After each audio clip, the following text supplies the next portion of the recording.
రాహుల్ గాంధీ గతంలో శివతత్వం గురించి చెప్పేవారు. ఇప్పుడు బీజేపీని విష్ణువుతో పోలుస్తున్నారు. అది కూడా విమర్శనాత్మక ధోరణిలో. దీని వెనక హిందూ ఓట్లలో చీలిక వ్యూహం ఉందా? ఈ వీడియోని చివరి వరకు చూడండి. Please like, share and subscribe చేసుకోవడం మర్చిపోకండి. ఇక హెడ్లైన్స్ చూస్తే, శివుడు నిరాడంబరతకు ప్రతీక, విష్ణువు అధికార కేంద్రం. శైవ వర్సెస్ వైష్ణవ విభజన రాజకీయమేనా? ప్రభుత్వం పైన రాహుల్ గాంధీ కొత్త పంథా.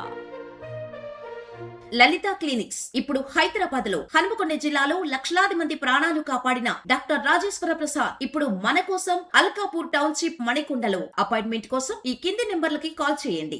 ఇక స్టోరీలోకి వెళ్తే, రాహుల్ గాంధీ ఇటీవలే కాంగ్రెస్ ను శివునితో, బీజేపీని విష్ణువుతో పోల్చడం రాజకీయ వర్గాల్లో పెద్ద ఎత్తున చర్చకు దారితీస్తోంది. రాహుల్ గాంధీ చాలా పెద్ద వ్యూహంతోనే ఇలా మాట్లాడుతున్నారన్నది భావిస్తున్నారు. వికారాబాద్లోని అనంతగిరిలో జరిగిన డీసీసీ అధ్యక్షుల శిక్షణా తరగతుల్లో ఆయన చేసిన వ్యాఖ్యలు కేవలం ఉదాహరణ మాత్రమే. దీని వెనుక లోతైన రాజకీయ వ్యూహం ఉందనే విశ్లేషణలు వినిపిస్తున్నాయి. ముఖ్యంగా శైవ వైష్ణవ తత్వాల ద్వారా తమ రాజకీయ సిద్ధాంతానికి కొత్త భాష్యాన్ని ఇచ్చే ప్రయత్నం చేస్తున్నారని భావిస్తున్నారు. కాంగ్రెస్ను శివునితో పోల్చుతూ, శివుడు తన శరీరంలో స్వగభాగాన్ని పార్వతికి ఇచ్చి సమానత్వాన్ని చాటారని, ఆయన నిరాడంబరంగా ఉంటూ అడిగితే ఇచ్చే గుణాన్ని కలిగి ఉంటారని రాహుల్ వివరించారు. శివుని వద్ద త్రిశూలం ఉన్నప్పటికీ అది ఆయన వెనకే ఉంటుందని, ధర్మాన్ని కాపాడాల్సిన సంకట సమయంలో మాత్రమే దానిని ఉపయోగిస్తారని పేర్కొన్నారు. అంటే కాంగ్రెస్ పార్టీ అహింసను, సేవను, నిరాడంబరత్వాన్ని నమ్ముకుంటుందని, అధికారం కోసం దేనికైనా తెగించే స్వభావం తమది కాదని ఆయన వాదన.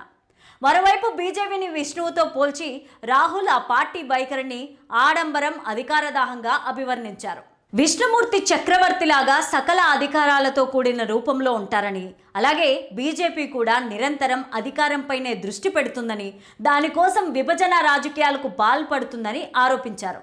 బీజేపీ ఒక వ్యవస్థీకృత పవర్ సెంటర్ లాగా వ్యవహరిస్తుంటే, కాంగ్రెస్ ఒక సామాన్య ప్రజానికానికి ప్రతినిధిగా శివుని భారత్ లాగా ఉంటుందని ఆయన విశ్లేషించారు. చారిత్రక కోణంలో చూస్తే, దక్షిణ భారతదేశంలో ఒకప్పుడు శైవులకు, వైష్ణవులకు మధ్య తీవ్రమైన తాత్విక ఘర్షణలు ఉండేవి. ఇప్పుడు రాహుల్ గాంధీ అచ్చం అవే పోలికలను రాజకీయాలకు ఆపాదించడం వెనుక ఒక నిశ్శబ్ద విభజన రేఖను గీయడం ఉద్దేశమని కొందరు రాజకీయ విశ్లేషకులు భావిస్తున్నారు.